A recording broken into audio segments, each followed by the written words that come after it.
Halo semuanya, kali ini kita akan latihan soal prediksi soal OSN IPS SMP 2025 part ketiga.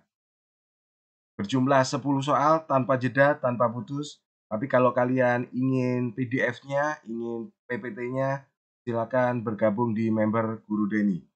Soal video kali ini khusus materi tentang interaksi antar ruang.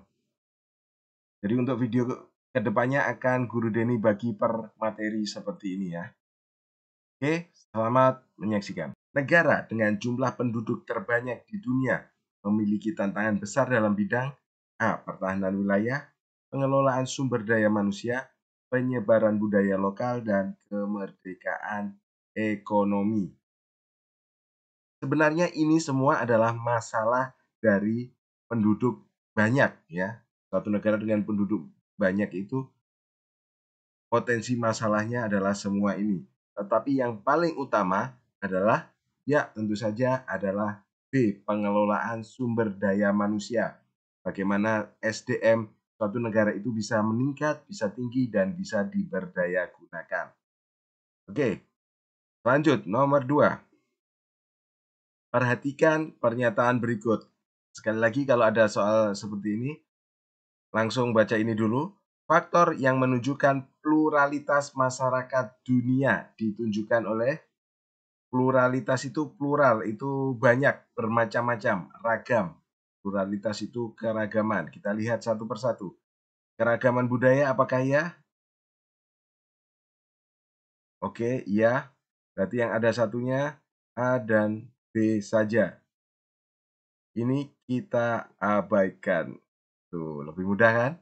Jadi hanya punya dua opsi jawaban, memperkecil kemungkinan betul.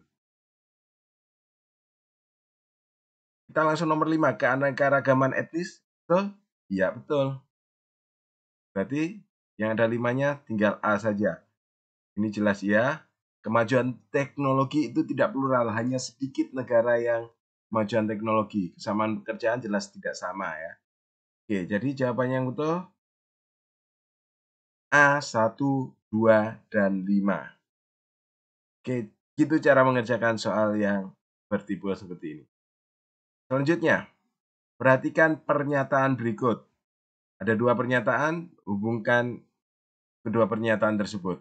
A. Negara dengan kualitas penduduk tinggi mampu bersaing di tingkat global.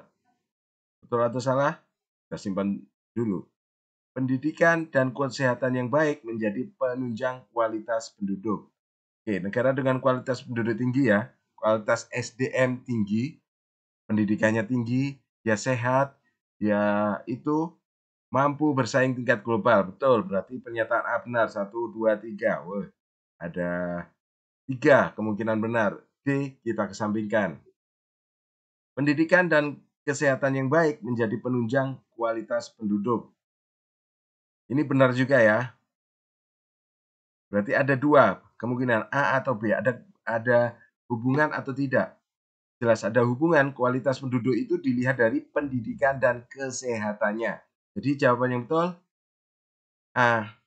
Pernyataan A benar, pernyataan B benar, dan ada hubungannya. Next, nomor 4. Salah satu pengaruh kondisi geografis terhadap kehidupan ekonomi di suatu negara adalah ada 2 kata kunci, kondisi geografis dan kehidupan ekonomi. Kondisi geografis itu adalah letak suatu negara berdasarkan daerah sekitarnya. Sekitarnya itu gimana? Lautan kah? Gunung kah? Atau dataran tinggi, dataran rendah, daerah sekitarnya atau daerah itunya. Nah, terhadap kehidupan ekonomi itu bagaimana? Coba kita lihat. Letak astronomis menentukan keanekaragaman budaya. Pegunungan memudahkan distribusi barang. Itu apa salah? Salah ya. Masa di gunung malah mudah? Salah. Iklim mempengaruhi jenis tanaman pertanian. Lautan menyebabkan pertumbuhan penduduk tinggi. Gak ada hubungannya lautan sama pertumbuhan penduduk. Jadi kemungkinan ada A dan C. Tapi yang paling kehidupan ekonomi, nih kehidupan ekonomi tentu saja yang C. Karena apa? Iklim berpengaruh pada jenis tanaman pertanian. Kalau jenisnya banyak, petaninya makmur, hutannya subur, jadi bisa meningkat kehidupan ekonominya. Oke, dari soal nomor 4 ini sudah benar berapa? Coba tulis di kolom komentar. Nomor 5. Negara-negara di Asia Tenggara umumnya memiliki kesamaan dalam hal ini ya, kata kuncinya pada umumnya. Jadi mayoritas. Mayoritas. Ada yang tidak, tapi mayoritasnya apa? Mayoritas penduduk beragama Hindu, tentu sih tidak ya. Beragama Hindu itu justru ada di Indonesia, Bali aja yang Hindu. Iklim tropis dan kondisi geografis maritim kita simpan. Pemanfaatan gurun, gurun tidak ada ya. Gurun mana ada di Asia Tenggara, tidak punya gurun sama sekali. D. Memiliki suhu rendah sepanjang tahun. Suhunya tidak rendah ya. Suhu di Asia Tenggara itu agak-agak tinggi dan lembab. Jadi salah. Jadi jawabannya betul. Iklim tropis, iklimnya tropis semua, dan kondisi geografis maritim. Ini pada umumnya ya, tidak semua tapi pada umumnya adalah maritim. Oke, gitu cara menganalisis soal IPS. Nomor 6. Kerjasama antar negara-negara di Asia dan Eropa dalam bidang pendidikan bertujuan untuk, ini mudah ya, sangat mudah. Kerjasama itu jelas tujuannya baik, tidak ada jurusan yang kerjasama yang tujuannya jelek. Terus ini ada dua kata kunci, kerjasama dan bidang pendidikan. Kita lihat menyatukan sistem politik. Politik ini ya politik bukan pendidikan. Meningkatkan pemanfaatan bahan tambang. Mengurangi jumlah penduduk miskin. Meningkatkan kualitas sumber daya manusia. Yang mana? Ya betul, jawabannya tentu saja D. Meningkatkan kualitas sumber daya manusia. Kalau SDM-nya sudah naik, maka semua ini ikut. Tapi yang pendidikan garis tujuan utamanya adalah meningkatkan kualitas SDM. Oke, seperti itu. Nomor 7. Perhatikan pernyataan berikut. Sekali lagi, kalau ada angka-angka seperti ini, dilihat langsung sini. Faktor yang mendukung tumbuhnya hutan bakau di pesisir adalah faktor yang mendukung ya, yang mendukung hutan bakau. Itu apa? Curah hujan yang tinggi. Betul apa salah? Ya betul ya. Karena kalau nggak hujan, bakau nggak bisa tumbuh. Suhu udara ekstrim tentu tidak. Hal ini, jadi ada yang satu ini A dan B ya, kemungkinan A dan B. Suhu udara ekstrim tidak ya, 2. Jadi jelas jawabannya B. Mudah, tidak perlu baca semua. Gitu tips dan triksnya dari Guru Denny. Oke, next, nomor 8. Negara-negara dengan keterbatasan ruang seperti Singapura melakukan upaya berikut agar tetap produktif, kecuali jadi Singapura itu kan negaranya kecil ya, jadi agar produktif mereka melakukan ini.